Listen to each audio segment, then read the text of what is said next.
వంటను రుచి చూశాను. చాలా రుచిగా ఉంది. నిజానికి సాయే చెప్పారు ఈ పనిని శివునికి భూమికి అప్పగించమని. వాళ్ళిద్దరికీ చాలా ప్రతిభ ఉంది, మనం గుర్తించలేకపోయాం.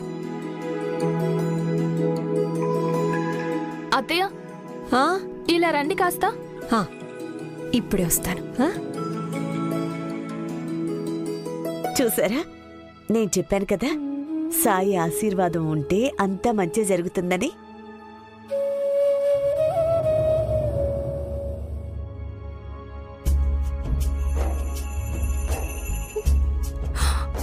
సహాయం చేయండి సాయి. శివ భూమిలో ఇప్పుడు బొమ్మలాట చూపిస్తున్నారని నేను విన్నాను. దానికోసం పిల్లలు ఎంత ఉత్సాహంగా ఉన్నారో తెలుసా? నేను చాలా ఉత్సాహంగా ఉన్నాను. నేనేం ఆలోచిస్తున్నానంటే, శివ ఇంకా భూమికి చాలా ప్రతిభ ఉంది కదా. కానీ శివ ఇంకా భూమి ఎక్కడున్నారు?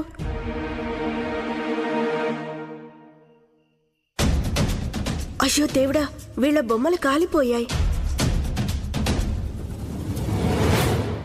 అంతా పాడైపోయింది.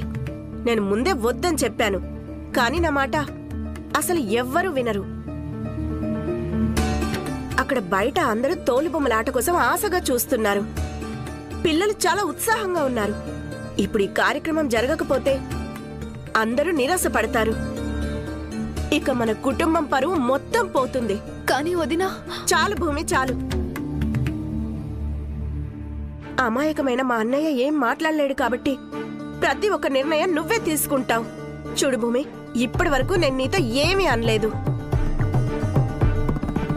కానీ ఈ రోజు జరుగుతున్నది అసలు ఏం బాగోలేదు. దానికి కేవలం నువ్వే కారణం. పాటిల్ గారి కుమారుడు, మిగిలిన పిల్లలు, ఇంకా అతిథులు అందరూ నిరాశపడతారు. ఎవరికి ఇక మొహం చూపించలేము. అందుకే అంటారు, తాహతుకు మించి ఎక్కువ ఏది చెయ్యాలనుకున్నా ఇలాగే అవుతుంది. కానీ వదినా, ఇప్పుడు మేమేం చెయ్యాలి? ఇప్పుడు మీ ఇద్దరు ఏం చేయగలరు? బయటికి వెళ్ళి అందరి ముందు మీ తప్పును ఒప్పుకోండి, క్షమాపణలు అడగండి. వెళ్ళండి.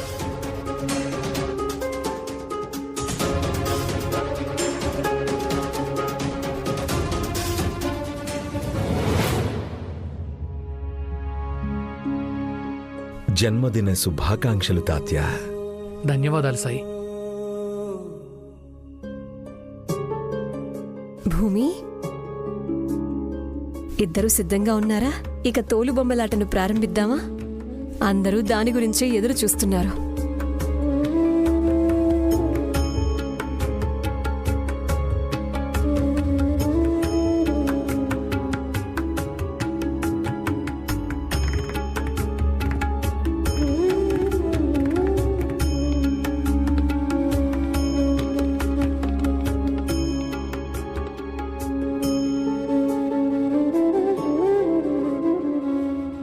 ప్రణామాలు సాయి.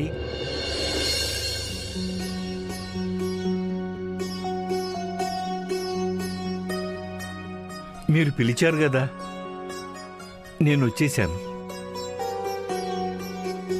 బహుమతి ఇవ్వడానికి నా దగ్గర ఏమీ లేదు, కానీ ఒక పెట్టి ఉంది. దీనితోనే నేను నా వ్యాపారం మొత్తం నిలబెట్టుకున్నాను. ఇదొక్కటే నా దగ్గర మిగిలి ఉంది. అందుకే నేను తాత్యాకి బహుమతిగా ఇవ్వడానికి తీసుకొచ్చాను సాయి. తుకారాం గారు, మీకు అత్యంత విలువైన వస్తువులు ఇవ్వడానికి కూడా ఒక్కసారి ఆలోచించలేదు. దీని ఫలితం మీకు తప్పకుండా దొరుకుతుంది. కానీ బహుమతి తాత్యాకు కాదు, శివ మరియు భూమికి ఇవ్వాలి.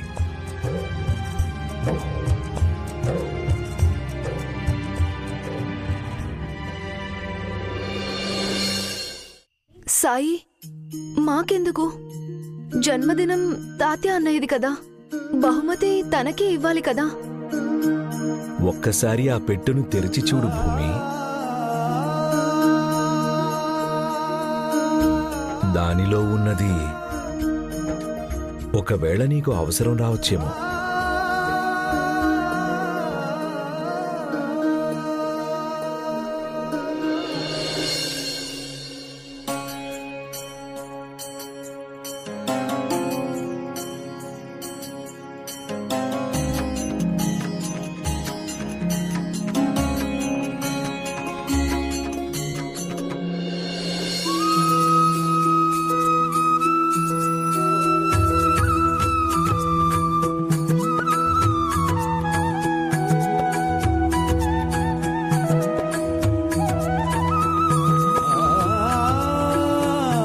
మంటల్లో మీ తోలుబొమ్మలు కాలిపోయాయి కదా.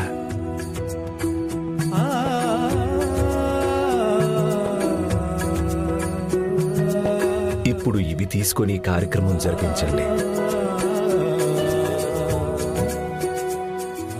రాముడు మీకు మేలు చేయాలి. ఒకప్పుడు భార్యాభర్తలు ఉండేవారు. అబ్బాయి అందమైన యువకుడు, ఇక అమ్మాయి ఊరి మొత్తానికి స్వప్న సుందరి. కానీ వీరిద్దరూ ఒకరినొకరు ద్వేషించుకునేవారు. అలాగే వీరిద్దరూ ఎప్పుడు కొట్టుకునేవారు. భార్య ఎప్పుడు చిరాకు పడుతూనే ఉంటుంది, అలాగే ఎప్పుడు భర్త పైన అరుస్తూనే ఉండేది. ఈ భూమి నా గురించే మాట్లాడుతుందా? రోజు నేను నా భర్తతో పోట్లాడుతూనే ఉంటానని తను అందరికీ చెప్పాలనుకుంటుందా? కానీ భర్త కూడా భార్య మాట వినేవాడు కాదు. వాళ్ళు రాత్రింబవళ్ళు పోట్లాడుకుంటూ గడిపేవారు. భార్య ఎంతగానో విసిగిపోయింది. అప్పుడు భార్య తనని ద్వారకామాయికి తీసుకువెళ్ళింది. ఇక సాయికి అప్పగించింది.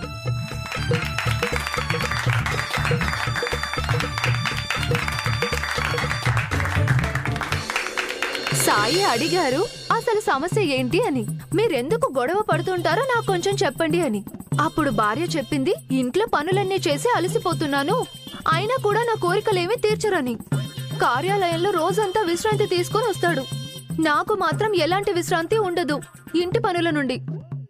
భర్త అన్నాడు, ఇంటి పని అంత కష్టమైందేమీ కాదు, తెలుసుకోవాలనుకుంటే కార్యాలయానికి ఒకసారి వచ్చి చూడు అని. భార్య చెప్పింది, నా పనిలో చాలా ఎక్కువ శ్రమ ఉంది అని. ఇక భర్త అన్నాడు, నా పని ద్వారానే నా ఇల్లు గడుస్తోంది, నన్ను ఎవరికన్నా తక్కువగా భావించొద్దు అని.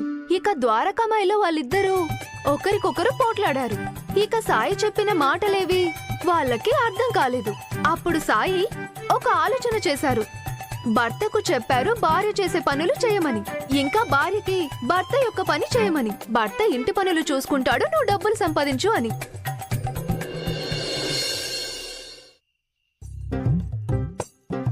ఇద్దరు ఒప్పుకున్నారు. ఇంకా పనులను తారుమారు చేసుకున్నారు. భర్త పొయ్యి వెలిగించాడు, భార్య ఉద్యోగానికి వెళ్ళింది. ఉద్యోగంలో భార్య చాలా అలసిపోయింది. ఇంటి పని చాలా కష్టమని తెలుసుకున్నాడు భర్త. ఇద్దరు ఒకరి కష్టం ఒకరు ఒకే రోజులో తెలుసుకున్నారు. వాళ్ళు గొడవని మర్చిపోయారు, ఒకరికొకరు మర్యాదనివ్వడం ప్రారంభించారు.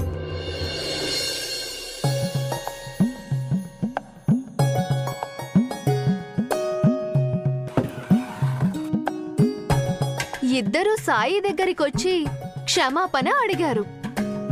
సాయి వాళ్లకు ప్రత్యేకంగా వివరించారు, భార్యాభర్తల బంధంలో ఆదరణ మరియు ప్రేమ ఉంటే ఎప్పుడు గొడవలు రావు అని, ఇంకా మనసు ఆనందంగా ఉంటుంది అని. సాయి చెప్పిందంతా సత్యమే అయితే మీరందరూ కూడా నాతో చెప్పండి, సాయి బాబాకి జై!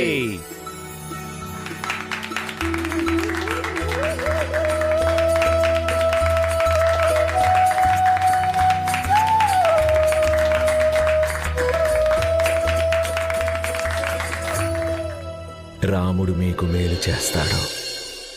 మీరు దేవుడిలా వచ్చి మా కోసం తోలుబొమ్మలను తీసుకొచ్చారు. ఒకవేళ తోలుబొమ్మలు లేకపోతే ఏమై ఉండేదో ఊహించుకోలేను. లేదు లేదు, నేనేమీ తీసుకురాలేదు. ఏమైనా తీసుకురమ్మని సాయే నాకు చెప్పారు. సాయి కేవలం మీకోసమే కాదు, నా కోసం కూడా ఏదైనా ఒక చిన్న సాయం చేద్దామని పిలిచారు. నిజం చెప్పాలంటే నేను ఒక కళాకారుణ్ణి. వివిధ ప్రదేశాల్లో పెద్ద పెద్ద బొమ్మల ప్రదర్శనలు నిర్వహిస్తాను. కానీ బొంబాయికి చలనచిత్రాలు వచ్చినప్పటి నుంచి ఇక్కడున్న కళాకారులందరూ బొంబాయికి వెళ్ళిపోయారు. దానివల్ల నా వ్యాపారం దెబ్బతింది. సాయి నన్ను ఏదో ఒక సాగుతో ఇక్కడికి పిలిపించి మీ ఇద్దరిని పరిచయం చేశారు. నేను దెబ్బతిన్న నా వ్యాపారాన్ని మళ్ళీ మొదలు పెట్టడానికి సాయి నాకు మార్గం చూపించారు. నిజం చెప్పాలంటే మీలాగా ప్రతిభ ఉన్న కళాకారుల్ని ఇంతవరకు ఎప్పుడూ చూడలేదు. చెప్పండి, మీకు నాతో కలిసి పనిచేయటానికి ఇష్టమేనా?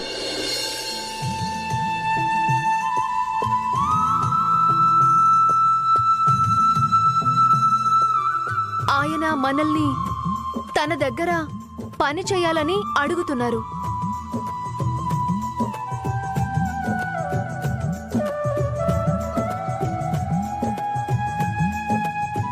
ఆలోచించకండి, మీకు అవసరమైన డబ్బు నేనిస్తాను. కానీ మీ నుంచి నాకు ఒక వాగ్దానం కావాలి. మీరిద్దరూ నాతో కలిసి పని చేస్తానని. అప్పుడే నేను మీ మీద భరోసా ఉంచగలను. ఇది చాలా మంచి ఆలోచన.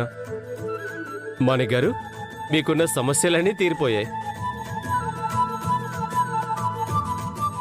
సాయి దీవెనలతో తుకారాం గారు, శివ్, భూమి అందరికీ మంచి జరిగింది. అది కూడా నా కొడుకు జన్మదిన వేడుకలలో. ఇంతకంటే సంతోషించే విషయం ఇంకేముంటుంది?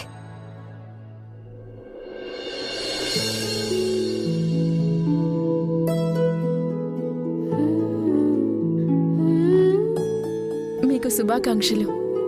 మీ భవిష్యత్తు కోసం మా తరపున చాలా శుభాకాంక్షలు.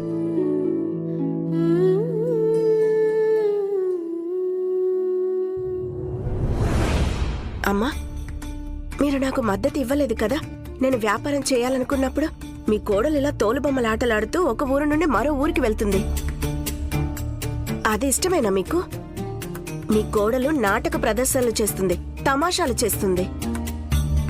సరే అమ్మా, మెచ్చుకోవాలి మిమ్మల్ని.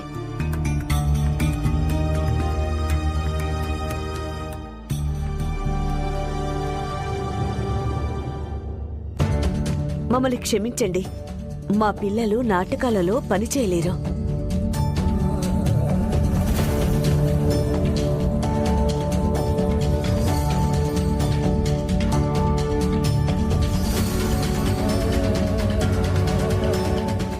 పదండి.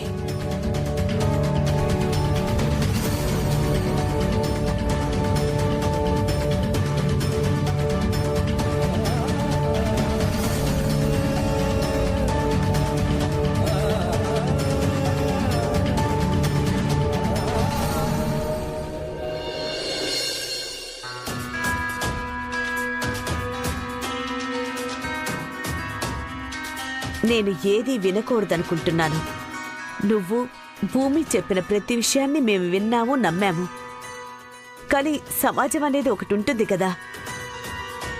మన గ్రామంలో ఇరుగు పొరుగు వారికి సహాయం చేయడానికి తోలుబొమ్మలాట చూపించడంలో ఎలాంటి తప్పు లేదు. కానీ నా కోడలు ఊరూరు వెళ్లి పని చేస్తుంటే అది కూడా తోలుబొమ్మలాట. ప్రజలు ఏమనుకుంటారు?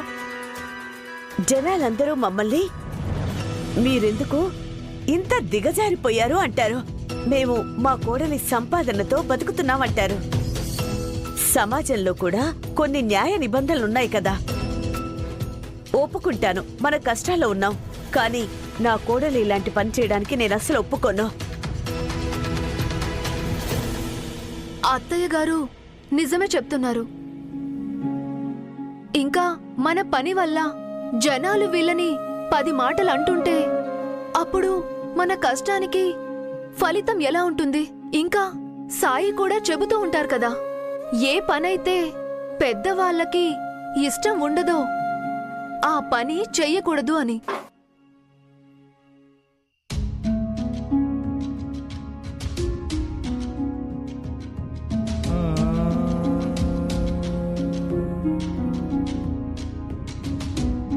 భూమి, నువ్వేం దిగులు పడకో, అంతా సర్దుకుంటుంది. రేపు నువ్వు ఒక పని చెయ్యి. ఖండోబా ఆలయానికి వెళ్లి దీపం వెలిగించిరా. చౌరాస్తాలో నన్ను కలువు. అక్కడి నుండి మనం సాయిని కలవడానికి వెళ్దాం. ఆయన్ని అడుగుదాము, ఈ తోలుబొమ్మలాట కాకుండా వేరే దారేదైనా ఉందా అని.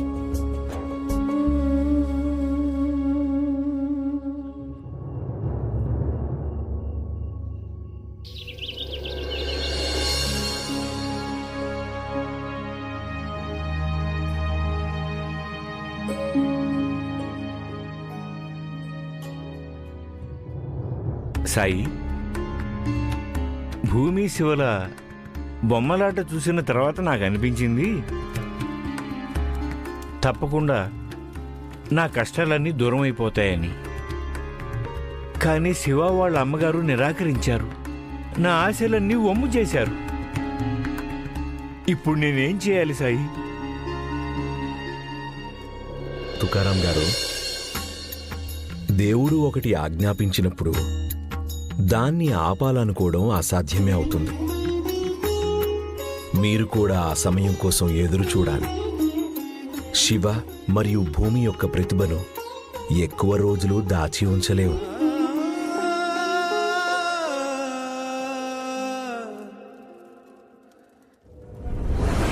ఈ భూమి ఎక్కడికి వెళ్ళింది?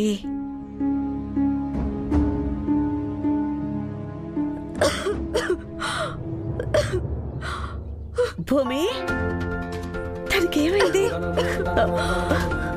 భూమి, ఏమైందమ్మా నీకు? అత్తయ్య గారు, కళ్ళు తిరుగుతున్నాయి. ఊపిరి తీసుకోవడం కష్టంగా ఉంది. నేను ఖండోబా ఆలయంలో దీపం సమర్పించాను. ఆ తర్వాత అకస్మాత్తుగా పద, మనం తొందరగా సాయి దగ్గరికి వెళ్దాం. తను నీకు నయం చేస్తాడు. పద. చెప్పడం చాలా తేలిక సాయి, కానీ శ్రద్ధాసబూరి ఎలా ఉంచమంటారు? నేను మా ఊరిని, నా కుటుంబాన్ని వదిలి ఇక్కడికి వచ్చాను సాయి. ఒకవేళ ఈ పని గనక కాకపోతే నేను నా కుటుంబంతో సహా ఆకలితో చనిపోవాల్సిన పరిస్థితులు ఏర్పడతాయి. నాకు ఓపిక లేదు సాయి, నా దగ్గర సమయం కూడా లేదు. నేను ఇంకెవరైనా వేరే కళాకారుల్ని వెతకాల్సిందే సాయి.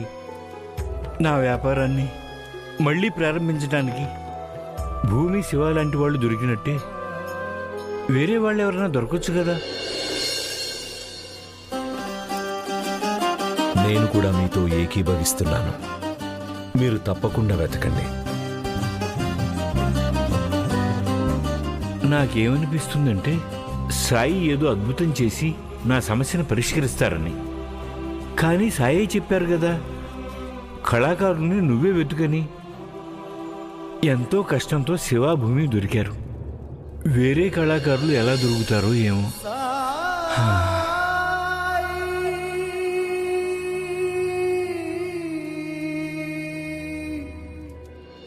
వచ్చేసాం తల్లి. వెళ్ళగా.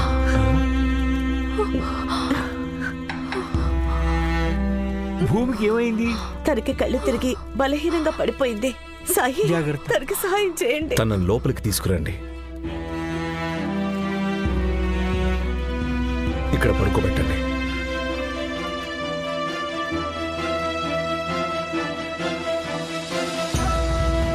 సాయి, తనకి త్వరగా వైద్యం చేయండి.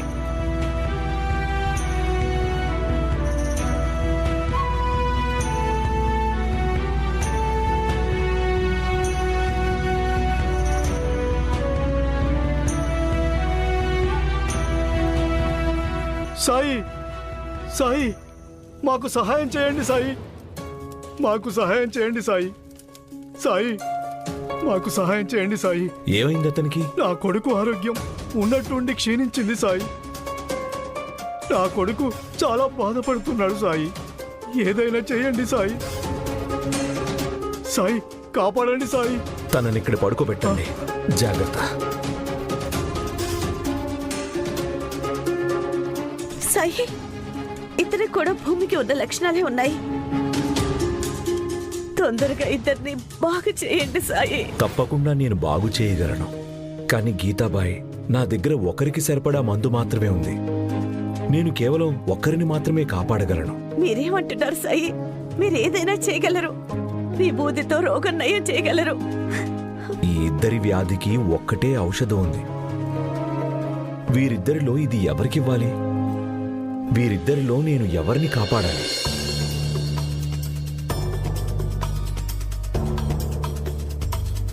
మా కొడుకు మా జీవితానికి ఆసరా సాయి. నా కొడుకు సంపాదనతో మా కుటుంబం నడుస్తోంది సాయి. సాయి, నా కొడుకు బతకడం చాలా అవసరం సాయి. ఎలాగైనా నా కొడుకుని కాపాడండి సాయి, కాపాడండి.